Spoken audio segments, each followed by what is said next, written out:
કાલના દિવસે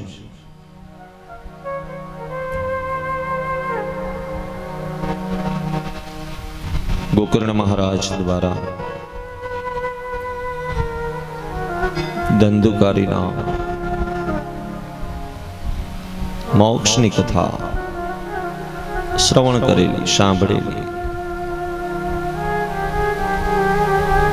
જ્ઞાન, ભક્તિ અને વૈરાગ્ય મૂર્છામાંથી મુક્ત થયેલા. તો આજના દિવસે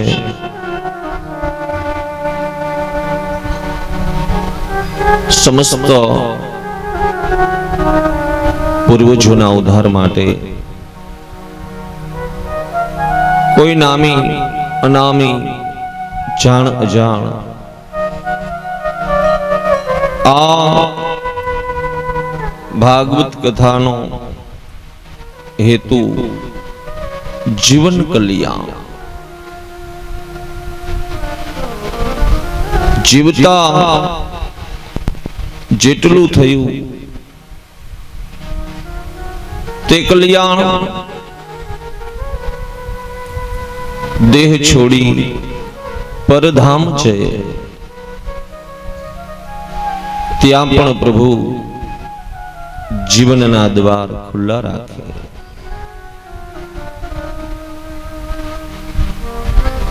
તો સુત અને શૌનકાદિક ઋષિ મુનિઓનું મિલન બતાવવામાં આવ્યું છે. હરિકથા શ્રવણ માત્રથી દેવર્ષિ નારદજીએ જ્ઞાન, ભક્તિ અને વૈરાગ્યને મૂર્છા મુક્ત માયવા દીકરાઓ, વૃદ્ધ એક માવતરને પીડામાંથી મુક્ત કરાવ્યા છે. સર્વ કલ્યાણકારી, જીવનકારી આ મનુષ્ય દેહના કલ્યાણ માટે બીજા દિવસના પ્રાતઃ કાલે શ્રીમદ ભાગવત સપ્તાહના મંગલમય પ્રારંભમાં આયા ભાગવતજી સાંભળવાના અને ભાગવત સંભળાવવાના નિયમ છે.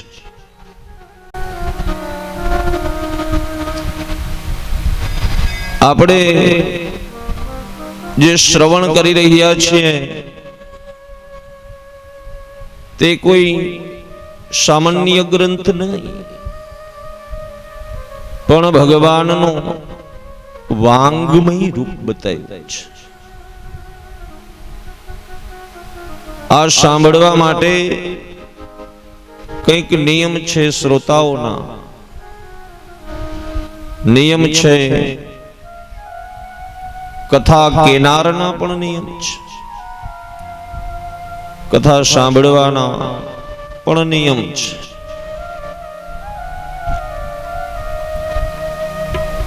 તો આ કથા મંડપની અંદર બિરાજતા શ્રોતાજનો, ભાવિ ભક્તજનો,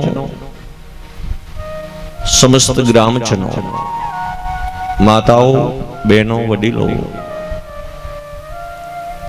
કોઈ પણ વસ્તુની લાયકાત હોવી જોઈએ. નાનું બાળક છે, એ બાળકને ડોક્ટર એવું બોલે કે કદાચ માનું દૂધ પૂર્ણ ન થાય તો તમે પેલા એ બાળકને ગાયનું દૂધ આપજો.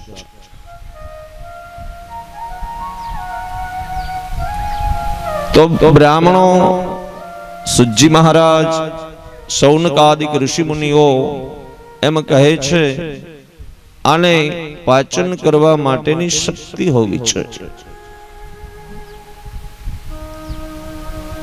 મા તુલ્ય, માના તુલ્ય બરાબર જો બીજું દૂધ હોય તો એ ગાયનું દૂધ છે. કાં તો માના દૂધથી બાળકનું ભરણ પોષણ થાય અને કાં તો બીજું ગાયનું દૂધ છે. તો આપણે જે પટાંગણની અંદર, જે માના ધામની અંદર બેઠા છીએ, ત્યાં આ કથા સાંભળવાના અને આ કથા કહેવાના કંઈક નિયમ છે.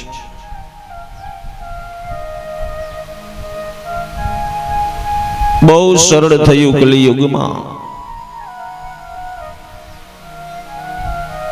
આ મંડપની અંદર પ્રવેશ કરીએ, ભાગીરથી કથા સાંભળીએ, જેટલું સમજાય એટલું સાંભળવું, જેટલું ગ્રહણ થાય એટલું જ ગ્રહણ કરવું. આમ તો બંને ત્યાં સુધી જે આસન ઉપર આપણે બેસતા હોઈએ તે આસન ઉપર દરરોજ બેસી એક જગ્યાએ કથા સાંભળવાનું પુણ્ય વધારે છે. એક આસને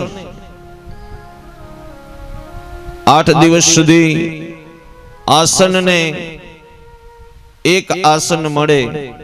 આ તો બધો એક જ માતાજીનું આસન છે, અહીંયા તો જગ્યાની વાત નથી કરતા, પણ એક આસન ઉપર બેસી અને ભગવાનની કથા શ્રવણ કરવી, સાંભળવી. જ્યારે કથાની અંદર પ્રવેશ કરીએ ત્યારે 6 પ્રકારના શત્રુઓ મારા અને તમારા જીવનમાં 6 પ્રકારના શત્રુઓ રહેલા છે. હરિકથાની અંદર પ્રવેશ કરીએ ત્યારે ભગવાને સૌથી પહેલા એમ કીધું છે, કામને દૂર રાખો, ક્રોધને, કથા શ્રવણ સમયે ક્રોધ ન કરવો, મોહને, હરિભક્ત કથા ભગવાનની કથા સાંભળવા આપણે ભેગા થયા છે, મને મારા જીવનને હું માને ધામે ગયો પછી આ બધી વ્યવસ્થા થઈ એવો મોહ નહીં રાખવાનો. હું આ જગ્યા હોય તો જ ન્યા બેસું એવો અંદરથી વિચાર પણ ન લેવાનો.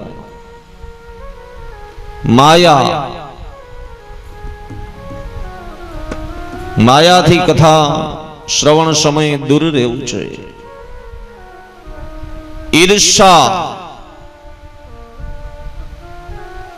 મનમાં ઈર્ષાનો દ્વેષ ભાવ ન હોવો જોઈએ.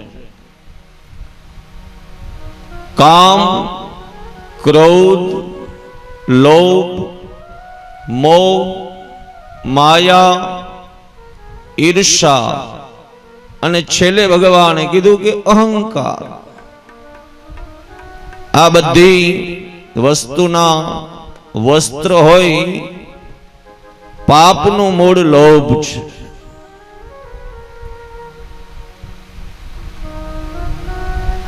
મોહ નહીં રાખવાનો, ઈર્ષા નહીં રાખવાની, દેશભાવ નહીં કરવાનો.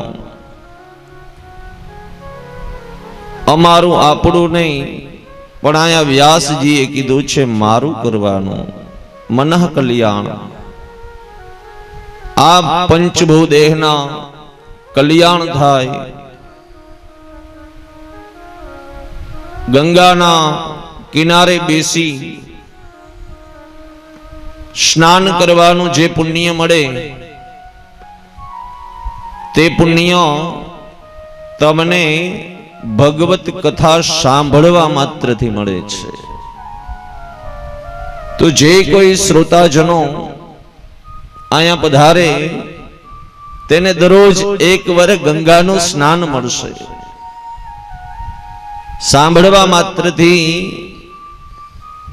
જીવન કલ્યાણ થશે.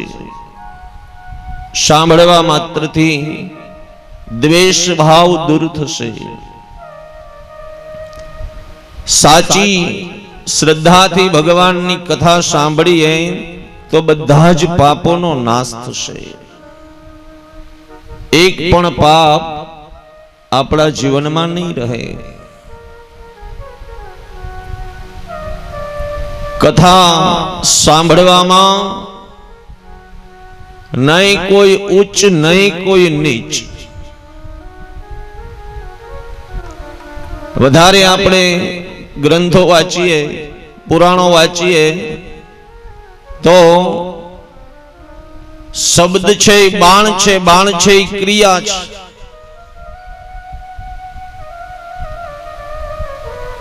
શબ્દિક જ્ઞાનને સ્વીકાર કરવો. આની અંદર તો ઘણા બધા શબ્દ એવા છે કે જે સ્વીકારવા એ બહુ કઠિન હોય છે. પણ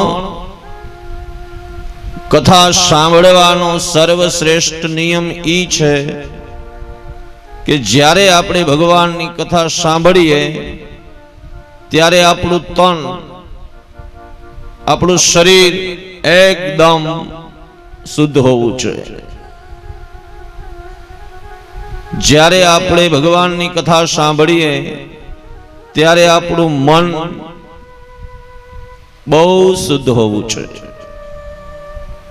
કીધું છે ને કોઈએ, મન વગર માળવી ન જવાય.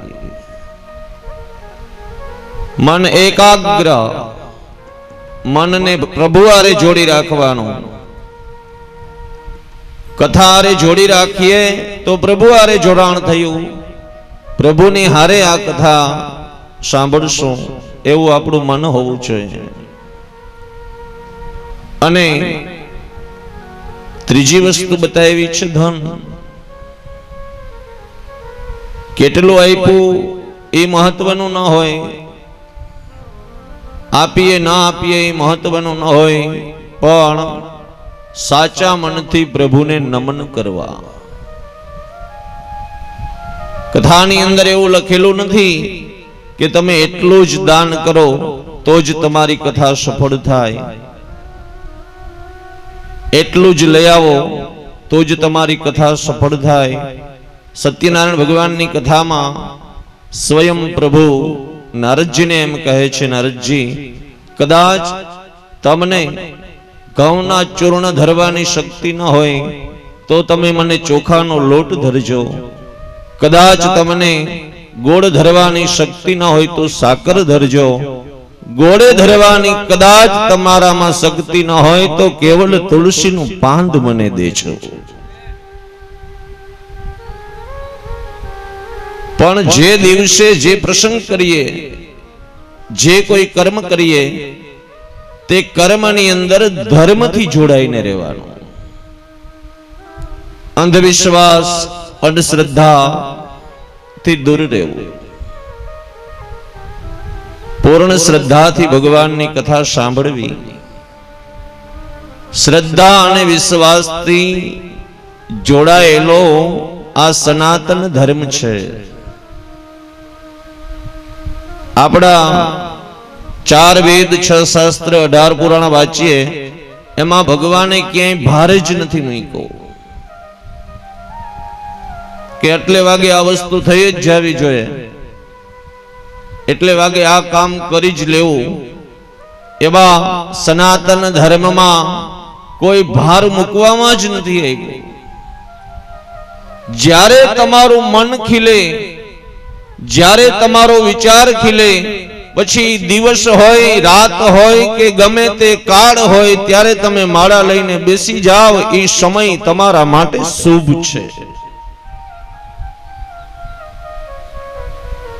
જ્યારે ભગવાને એમે નથી કીધું કે આખો દિવસ મને ભજો, ખાલી સવારે વહેલા ઉઠી તમે તમારા કર્મની અંદર વધારે જોડાયેલા હોવ, તમે તમારા કર્મ સમય પ્રભુ ભક્તિમાં ન પહોંચી શકતા હો, તો પ્રભુએ તો એમ કીધું છે કે ખાલી વહેલી સવારે સ્નાન કરીને એક તમે જે દેવને માનતા હો એનો દીવો કરો એટલે તમારું નિત્ય કર્મ થયું છે. તમે જેની શ્રદ્ધાએથી જોડાયેલા હો,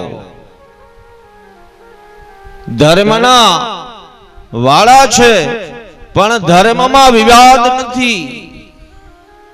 તમને જેના ઉપર પ્રીતિ હોય, તમને જેના ઉપર લાગણી હોય, તમને જેના ઉપર પ્રેમ હોય, તમારું દિલ જેની હારે જોડાયેલું હોય તે દેવની તમે આરાધના કરો, પણ માર્ગ એક રાખવો. આગળ જાય બે રસ્તા ફૂટતા હોય, આમાં મજા નથી આવતી, આ માર્ગ લઈ લઉં તો માર્ગ નહીં છોડવાનો. તમને પીપરો પૂજવાથી સારું થયું તો પીપરો તમારો ભગવાન છે, તમે પીપરાને પૂછો. પછી ઈ પીપરાને છોડવો નહીં. તમને મહાદેવની ભક્તિ કરવાથી આનંદ મળ્યો, એનાથી તમારા જીવનનું કલ્યાણ થયું તો મહાદેવને પૂજીએ. તમને ભગવાન દ્વારકાધીશના મનઃની ઈચ્છા થઈ કે મને દ્વારકાધીશના દર્શનથી લાભ થયો, મને ભગવાનની પૂજાથી લાભ થયો, તો ભગવાનને એક મન એક રાખીએ, મનને ચકડોળે ન ચડાવીએ. કોક એમ કહે આનાથી આ સારું છે તો એમાં નહીં ફસાય. પેલા તો તમને કોણ ગમે છે એ તમારી અંદર બેઠો ને એને ખબર છે. આ કાયામાં કોક બેઠો છે એને ખબર છે. લોહા દેખી કંચન દોડે, અંદર રહેલો એક પ્રભુમય તત્વ છે, એ પ્રભુ તત્વને ખબર છે કે તમને કેમાં ભાવ છે. તમને જેના ઉપર ભાવ હોય, તમને જેના ઉપર શ્રદ્ધા હોય, જેના ઉપર વિશ્વાસ હોય તે એક ભાવથી ભક્તિ કરવાની, અલગ અલગ નહીં, એક પકડી રાખીએ તો એ અવશ્ય કલ્યાણકારી હોય છે. તો બંને ત્યાં સુધી ભગવત કથા શ્રવણ કરીએ ત્યાં સુધી વિચાર નહીં કરવાના.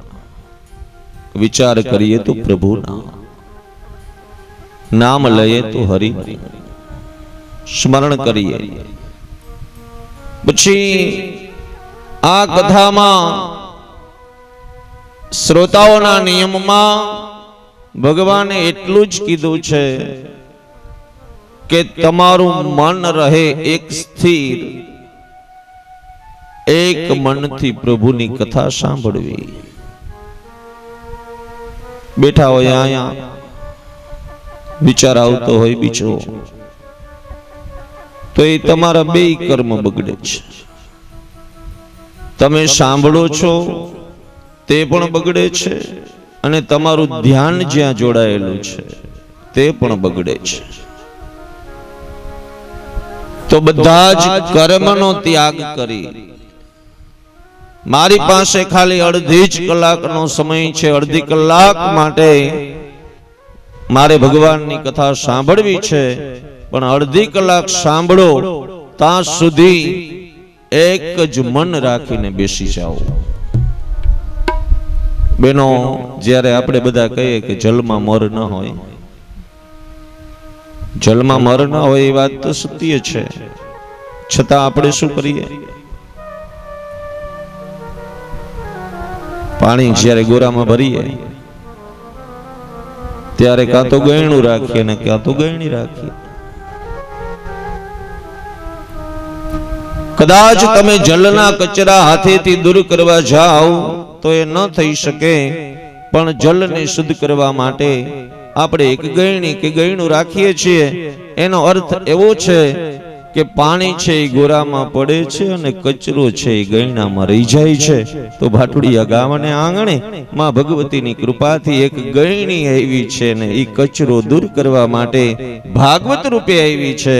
તો જીવનના જે જે કચરાઓ હોય તે આપણાથી દૂર થઈ જાય એવી એક ભગીરથ કાર્યની આપણે પરિપૂર્ણ શ્રદ્ધાથી આરંભ કરવાના છીએ. બ્રહ્મચર્ય, દિનચર્ય, આચરણ બધું જ શુદ્ધ રાખવું છે. આચરણ બહુ શુદ્ધ જરૂરી છે. દેહ શુદ્ધ બહુ જરૂરી છે. જીવન શુદ્ધ બહુ જરૂરી છે. તો 8 દિવસ માટે કુલક્ષણથી દૂર રહેવાનું. 8 દિવસ સુધી એવી કોઈ જ વસ્તુ જીવનમાં પ્રવેશ ન કરી જાય કે જેનાથી આપણે જે આસન ઉપર બેઠા છીએ એનો અર્થનો અનર્થ ઊભો થઈ જાય.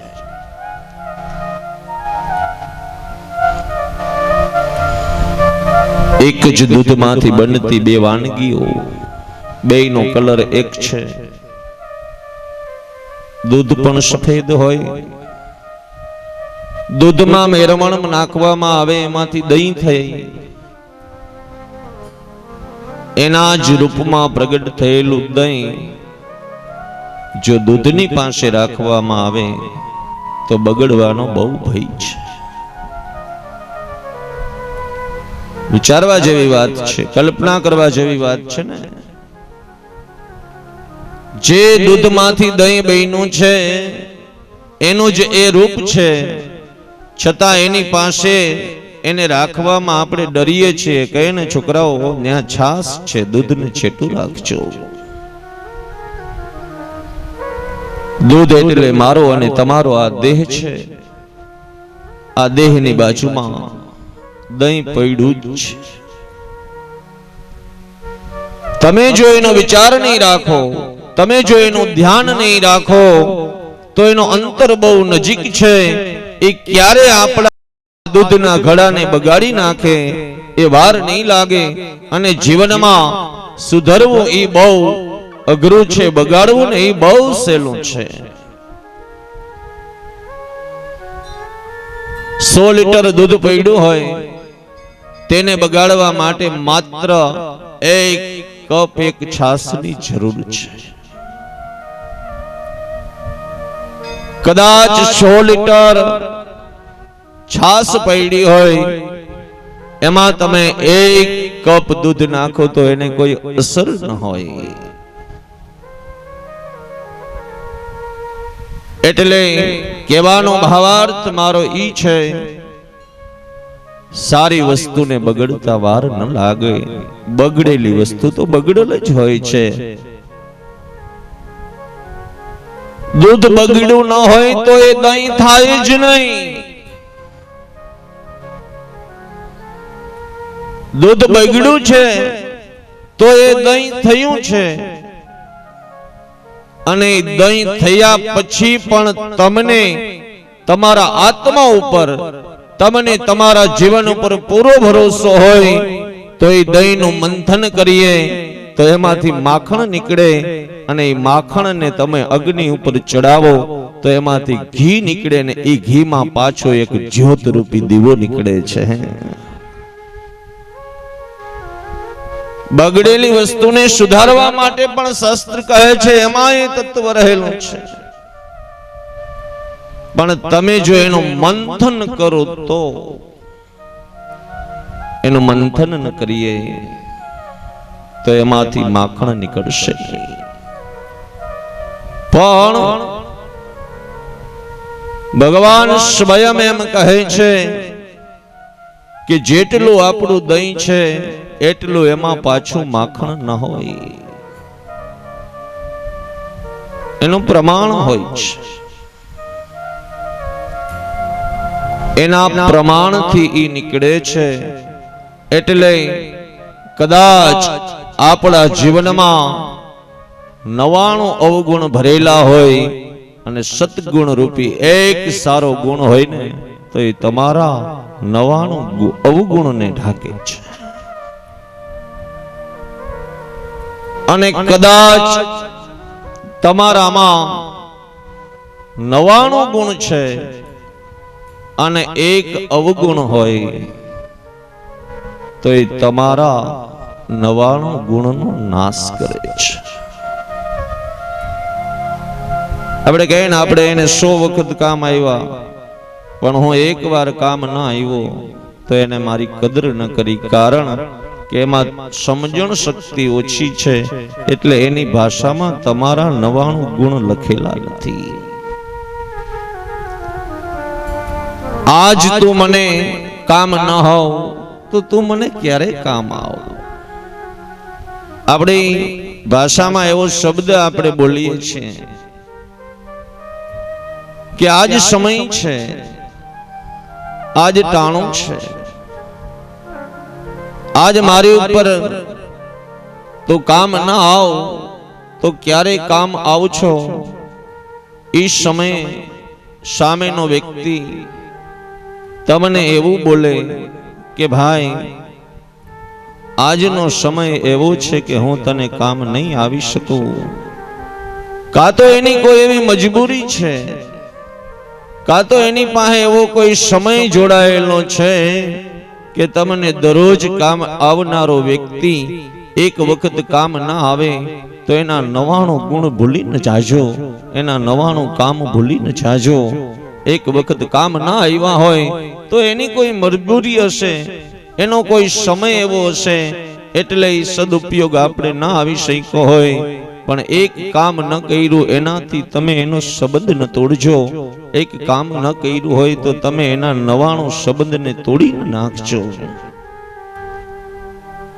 કાયમ મને કામ આવે છે, આજે મને કામ ના આવ્યો એનો અર્થ એ નથી કે એ મારા માટે નકામો છે. તો કથા શ્રવણના નિયમ માત્ર એટલો જ છે કે તમારો જીવ કહે ત્યાં સુધી બેસજો, પણ એક ચિત્તે પ્રભુની કથા સાંભળજો, એક મનથી પ્રભુની કથા સાંભળજો. પછી કથા કેનારના નિયમ છે.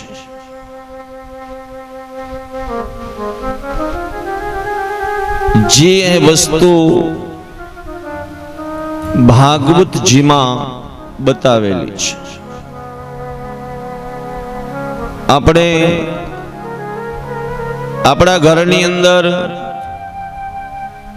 સાકર પડી હોય અને પછી આપણે માગવા જાવી તે યોગ્ય નથી. આપણી પાસે ન હોય તો આપણે માગવાનો પૂરો અધિકાર છે, પણ જે આપણી પાસે જ હોય તે કહેવાનો આપણો અધિકાર નથી. શ્રીમદ ભાગવતજીના 18,000 શ્લોકો છે. આ 18,000 શ્લોકોથી જ આપણું આ ભાગવત પરિપૂર્ણ થઈ જતું હોય, હરિરસથી જ આપણો આ પ્રસંગ પૂર્ણ થઈ જતો હોય. તો આ ભાગવત થી બહાર નથી જવું. આપણે જે આમાં લખ્યું છે ને એ બધું કરવું છે. આ પેલો નિયમ. દ્રષ્ટાંત તો બહુ જરૂરી છે જીવનમાં, વ્યાખ્યાનો બહુ જરૂરી છે. કથાના વક્તા સ્વતંત્ર છે, સામે રહેલા શ્રોતાજનોને આ ભાગીરથી સમજાય, જે ભાષાથી સમજી શકીએ તે ભાષાથી સમજાવવું તે વ્યાસપીઠ ગ્રહણ કરનારનો ધર્મ છે. આપણી આદિ ભાષા તો સંસ્કૃત છે. આ ભાગવતજી સંપૂર્ણ શ્લોકોમાં સંસ્કૃતમાં લખેલું છે, પણ જે ભાષાથી આપણે સમજી શકીએ, હિન્દી ભાષા જાણતા હોય એને હિન્દીમાં મજા આવે, ગુજરાતી જાણતા હોય એને ગુજરાતીમાં મજા આવે, મરાઠી જાણતા હોય એને મરાઠીમાં મજા આવે. ભગવાને એમ કીધું છે, જે માણસ જે ભાષા સમજતા હોય તે ભાષામાં સમજાવવું એ કથા કેનારનો ધર્મ છે. આત્મ સુધી આ જ્ઞાન પહોંચાડવું, આ જ્ઞાનને આત્મ સુધી લઈ આવવી દેવું એ કેનારની ફરજ છે. કેનારની ફરજ એટલે આપણા ધર્મગુરુઓ છે. ધર્મગુરુઓ ને એના માટે એક જ રસ્તો છે કે તમે ધર્મનું રક્ષણ કરો. ધર્મનું રક્ષણ એટલે એટલો કહેવાનો આપણા જીવન ગુરુને અધિકાર છે, એટલું કહેવાનો આપણા મા બાપને અધિકાર છે, એટલું કહેવાનો આપણા મિત્રને અધિકાર છે. તાકે ભાઈ આ વસ્તુ તારે ઘેર ન શોભે, ન શોભે, ન શોભે. જે અયોગ્ય થતું હોય, અવિવેક થતું હોય, જે ન થવાનું થતું હોય ત્યાં કેવું એ જરૂરી છે. તો આપણો ધર્મ છે, આ ધર્મનું મૂળિયું હું ને તમે છીએ. આ ધર્મને ટકાવી રાખવા માટે ભક્તિ કરજો, ભાવ કરજો.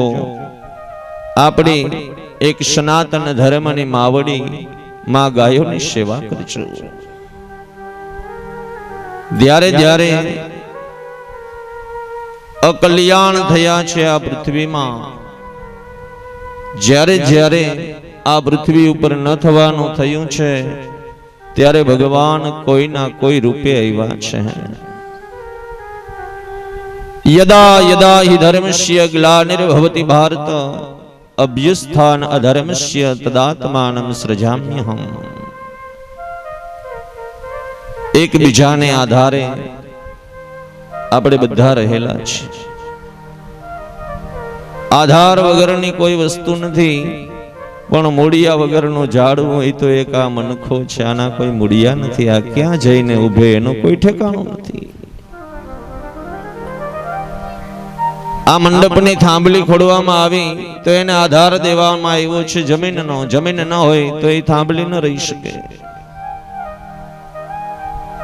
તો આપણા ધર્મના ટેકાઓ એટલે કોઈનું પણ અહિત ન કરવું, કોઈનું પણ ખરાબ ન કરવું. આપણા બોલવાથી, આપણા કહેવાથી કોઈનો રૂડો પ્રસંગ બગડી જતો હોય વાલા, તો ત્યાંથી હટી જાઓ. ઘણા સમય આવશે જીવનમાં, પણ સારો પ્રસંગ હોય, આંગણે રૂડા ગીતડા ગવાતા હોય, હસ બોલ આગતા સ્વાગતાઓ થતી હોય, પ્રેમ લાગણીથી પ્રસંગ ઉજવાતો હોય, ત્યાં જઈ ને આપણે વિઘ્ન સંકટ ઊભું કરીએ. આ વિઘ્ન કરવાથી, આપણા બોલવાથી, આપણા કહેવાથી કોઈ માણસનો પ્રસંગ બગડી જાય ને તેથી માની લેજો હું માનવ નથી, હું દાનવ છું. માનવ હોય ને એ કોઈ દિવસ કોઈનું બુરું ન કરી શકે. કીધું છે ને અમે મરીએ પણ માર્ગ મૂકીને અમે કોઈને નડીએ નહીં. માર્ગ મૂકીને મરીએ, કોઈ દિવસ અમે કોઈને નડીએ. મોંઘો મનખો મળ્યો છે, ક્યાંય આપણાથી કોઈનું અકલ્યાણ થઈ જાય, આપણા જવાથી કોઈનો પ્રસંગ બગડી જાય, ત્યાંથી દૂર રહેજો. આજના યુગમાં આ સમય બહુ સારો આવ્યો છે કલિકાલ, છતાં સમય બહુ સારો કે મારા જવાથી પેલા ભાઈનું કામ બગડશે, ભાઈ હું પછી આવી જાય, આજ નહીં આવું. એ મોટો છે, બહુ સારી વાત છે. તો આજે કથા કહેવા માટે કુશળતા હોવી જોઈએ. વાણીમાં વિવેક હોવો જોઈએ. કાચની પુત્રી જેવી તમારી કાયા હોય, પાણી પીએ તો એ ગળામાંથી દેખાતું હોય, છતાં એની અંદર વિવેક રૂપી વસ્ત્ર ન હોય તો એ કાચની પુત્રી નહીં પણ કાચનો કટકો છે. આ ગ્રંથનું જ્યાં સુધી પઠન થશે ત્યાં સુધી અહીંયા આદર આપવામાં આવશે. વિવેક રૂપી વસ્ત્ર, અવિવેક વાણીનો એક પણ શબ્દ આ વ્યાસપીઠ ઉપરથી નહીં બોલવામાં આવે તે ભાગવતનો પૂર્ણ નિયમ છે, એના હકદાર છે. કદાચ ન સમજાય તો એને સરળ કેવી રીતે સમજાવવું. ઘણા શબ્દ એવા છે ભાગવતજીના કે જે આપણે ન સમજી શકીએ, તો એને સરળતાથી કહેવું, એને આદરથી કહેવું, એને ભાવથી કહેવું કે જે સમજતા સરળતા થાય છે. વિચારજો, નાના બાળકના ખુદના જ પગ એની પાસે છે. એનો જ્યારે જન્મ થયો ત્યારે પગ એની હારે જ આવેલા છે, પણ એને ખુદને ખબર નથી કે મારા જ હાલવાની શક્તિ આમાં સમાયેલી છે.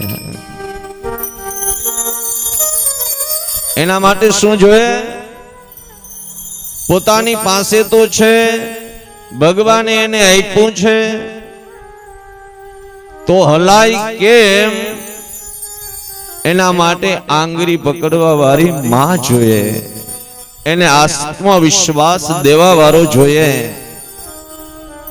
એને કહેવા વાળો જોઈએ કે આજ મેં તારી આંગળી પકડી છે, કાલ તારે કોકની આંગળી પકડવાની છે. પોતાના જ તત્વમાં, પોતાના જ દેહમાં બધું સમાયેલું છે. કોઈને કંઈ કહેવાની જરૂર ન હોય, પણ એને બહાર કરવા માટે, એને બહાર લઈ આવવા માટે એક જીવનમાં સારા ગુરુની જરૂર છે, સારા વિચારોની જરૂર છે. અરે યાર મિત્ર, તું કેમ મોરો પડી ગયો છે? પડેલા માણસને માથે પાટું નહીં મારવાનું, એને તમે આંગળી પકડીને ઊભો કરો. ઓલું એક દ્રષ્ટાંત છે ને, ચકલી પોતાના બચલાને ઉડતા શીખાડતી હોય, ભેગી ઉડે, બચ્ચું પડી જાય એટલે ચકલી એ પડી જાય, એટલે બચ્ચું પાછું ઊભું થાય તો ચકલી એના ભેગી ઊભી થાય, પાછું ઉડે, અને ખબર પડે કે હવે મારું બચ્ચું પડવાનું છે, ત્યારે ચકલી પાછી પડી જાય. જેને ઉડતા આવડે છે, જેની કાયા જેના કયામાં છે, છતાં એના બચલાનો ભરોસો ન તૂટી જાય, એના માટે એ ચકલી એના બચલા ભેગી પડે છે. એ બચ્ચાના મનમાં એવો જ વિચાર આવે ને કે હું પડું તો શું નવાય છે, મારી માં પણ પડી છે. ઈ સમયે બચલું પડે અને આપણે ઊભા રહીએ તો આપણે ઘમંડી કહેવાય, આપણે અહમ કહેવાય. કોઈ પડે છે એને તમે ટેકો ના આપી શકો તો વાંધો નહીં, પણ એના ઉપર વજન તો ના આપો. કોઈ જીવનથી હારેલો છે, કોઈ પરિવારથી હારેલો છે, કોઈ મા બાપથી, કોઈ કુટુંબ પરિવારથી, કોઈ ભાઈથી હારેલો માણસ છે, એને તો તમારે સાચી જ સલાહ દેવાની થાય છે કે ભાઈ જરા ન મૂંઝાજ, આજ નહીં તો કાલ તારો સમય આવશે અને તું તારા પંખીના માળા ભેગો ફરી જાય. એક તો પડે છે, પડનાર વ્યક્તિને દૂર કરવામાં આવે છે. આપણા જીવનની ખામી છે, એ પૈડો છે એટલે એ બધેથી હારેલો છે.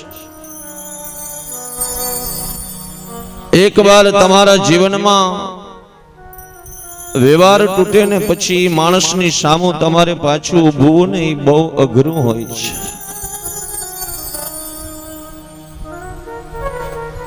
કારણ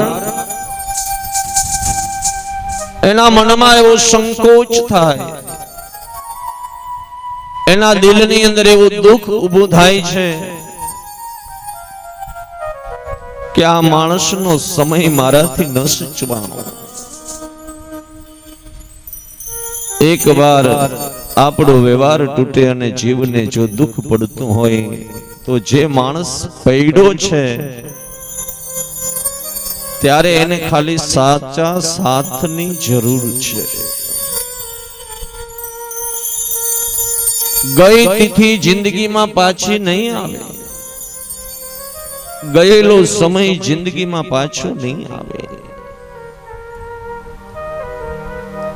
ઝેરના ઘૂંટડા ઉતારે ને એ તો કા માં હોય છે, ઝેરનો ઘૂંટડો ઉતારે ને એ તો કા આપણો જીવનનો ગુરુ હોય છે. ઝેરને અમૃત કહીને સંભળાવે. આ જીવન છે એ ઝેર જેવું છે, આ જીવન છે એ મધ જેવું મીઠું છે. જેના જીવનમાં આપત્તિ વિપત્તિ અને સંકટ આવે તેને દિવસ કાઢવો ઝેર જીવો હોય છે. જેના જીવનમાં સુખ મળે તેને દી કાઢવોની મધ જેવો હોય છે. સુખના દિવસો કાઢવા બહુ સરળ છે, દુઃખના દિવસો કાઢવા એ બહુ કઠિન હોય છે. ખાલી બોલી જાય. હકીકતે કંસના કારાગ્રાસની અંદર બેઠેલી દેવકી વસુદેવજીને હાથ જોડીને કહે છે, વસુદેવજી, આ જગતની કોઈ બેન એવી ન હોય કે જેને ભાઈને આંગણે આનંદ ન આવતો હોય. આ જગતની કોઈ પણ બેનડી એવી નહીં હોય કે જેને ભાઈને ઘેર મજા ન આવતી હોય. પણ હોજ કરમની અભાગણી મને મારા ભાઈને ઘેર એક દી એક જુગ છોડો લાગે છે. મને મારા ભાઈને ઘેર એક દી એક જુગ જવડો લાગે છે, કારણ કે દુઃખ છે. બીજા આપણાથી દૂરના મારા અને તમારા કદાચ અનેક દુશ્મનો ઉભા થશે ને તેનો આપણે ડર નહીં હોય, પણ જેદી પોતાના ને પોતાના ઉભા થશે ને તેથી દુઃખ બહુ થશે. આખા ગામને સમજાવી અને જે માણસ વિજયી થઈ કોઈનું ન માનતો હોય એવા માણસને મનાવી મીઠા મોઢા કરાવી અને ઘરે આવતો હોય, બધેયનું કલ્યાણ કરતો હોય, ઈ જ માણસ જેદી એનો પેટનો દીકરો સામે ઉભો હોય ને ત્યારે ઈ હારેલો હોય છે, ત્યારે ઈ માથું નમાવીને ઉભો હોય છે.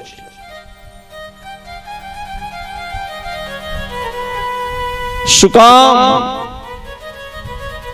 ત્યાં એની હાર નિશ્ચિત છે.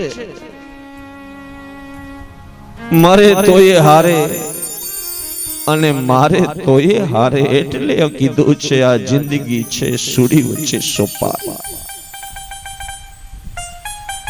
આ બાજુ જાય તો પેટ છે, આ બાજુ જાય તો પોતે છે.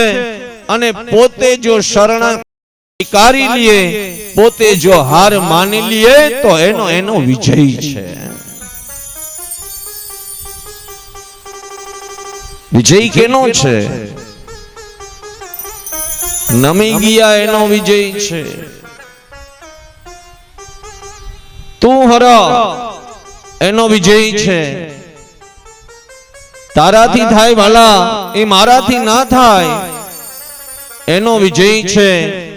આના કોઈ દિવસ અભિમાન ન હોય, આના કોઈ દિવસ ગુણ ન ગવાય. શાસ્ત્ર કહે છે, વ્યાસજી કહે છે, આ કથાને સરળતાથી સમજાવવું, આ કથાને સમજી શકે એવી રીતના કેવું. પછી અહીંયા એમ કીધું છે, એક હોય કથાકાર, ગામડે ગામડે કથા કરે,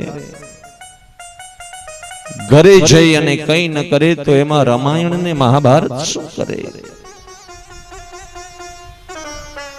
કથા કહેવાના નિયમ છે, એ નિયમથી કેવું એ વ્યાસ આસન ઉપર બેઠો એનો અધિકાર છે. તો 8 દિવસ સુધી પૂર્ણ ભાવ રાખીને સાંભળજો, પૂર્ણ શ્રદ્ધા રાખીને સાંભળજો.